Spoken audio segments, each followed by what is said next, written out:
सर्वांना शालोम. आज आपण पाहणार आहोत प्रभू येशू ख्रिस्तांचे पुनरुत्थान. एदेन बागेमध्ये परमेश्वराने आदाम आणि हवेला ठेवलं. त्यांना एक आज्ञा केली होती की या झाडाचे फळ खायचे नाही, पण त्यांनी ते फळ खाल्ले. स्त्रीने ते प्रथम फळ खाल्ले आणि आदामासही दिले. आणि मग आपण पाहावयास मिळतं की पुढे उत्पत्ती 3:15 मध्ये असे म्हटले आहे, देव सैतानाला म्हणाला, तुझी संतती व तिची संतती याच्यामध्ये मी परस्पर वैर स्थापीन. ती तुझे डोके फोडेल व तू तिची टाच फोडशील. तिची संतती म्हणजे कोणाची? जो फक्त स्त्रीपासून जन्मेल त्याची संतती. आणि सगळ्यात महत्त्वाची गोष्ट काय माहिती? एक्झॅक्टली 5000 वर्षानंतर प्रभू येशू ख्रिस्त या भूतलावर जन्मास आले. कुणाच्या द्वारे? स्त्रीच्या द्वारे, कुमारीच्या द्वारे ते जन्मास आले.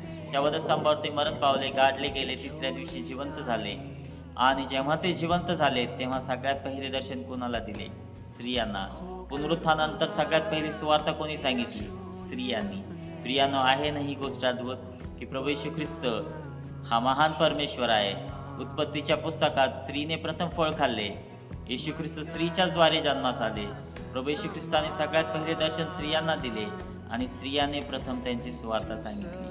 आणि म्हणून परमेश्वर महान आहे. तो कुणाचाही उपयोग करून घ्यायला तयार आहे. पुनरुत्थान दिनाच्या तुम्हाला हार्दिक शुभेच्छा.